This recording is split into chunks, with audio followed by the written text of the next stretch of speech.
Conte hits out at very strange decision to postpone Arsenal derby. Tottenham manager Antonio Conte says he found the decision to call off Sunday's North London derby against Arsenal very strange. The Premier League approved the Gunners' request to have the fixture postponed on player availability grounds, but at the time of the decision the club had only one confirmed COVID case, with midfielder Martin Odegaard having tested positive. In addition to the Norwegian's absence, however, Arsenal were due to be without a significant number of first-team players due to injury, suspension and the Africa Cup of Nations, while a second COVID case was later confirmed.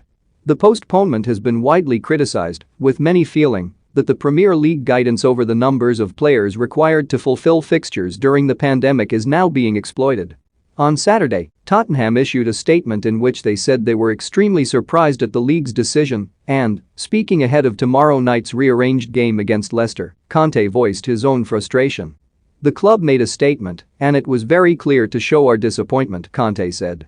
"It was disappointing because we prepared the game to play against Arsenal and the decision to postpone the game was very strange. My feeling is that when there is a situation to play we have to play, not to postpone games for injuries, for international duty. I think we have a big problem to solve and that is COVID, but only about this situation can you decide to postpone, not for other situations.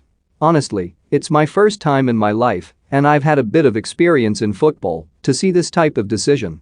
Tottenham boss Antonio Conte was left frustrated after the North London derby was postponed. The postponements have been particularly frustrating for Spurs, who were ultimately knocked out of the Europa Conference League after a COVID outbreak left them unable to fulfill their final group fixture against Rennes.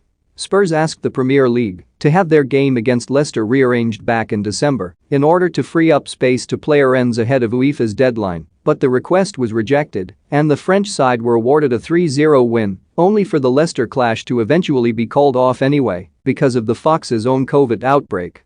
"I honestly don't know, and it's not my job," Conte said, when asked whether awarding 3-0 defeats for COVID forfeitures would solve the Premier League's problem. "I repeat, I am a coach, and for sure it is not simple to prepare the game in every aspect, and then you arrive to play the game, and then the game is postponed for strange reasons. It is not simple." Tottenham was dropped off from the Conference League because the Premier League didn't want to move the Leicester game. Then after a request of Leicester they postponed, but Tottenham was dropped from UEFA. This is very strange, and in this type of situation there is a big disappointment. We worked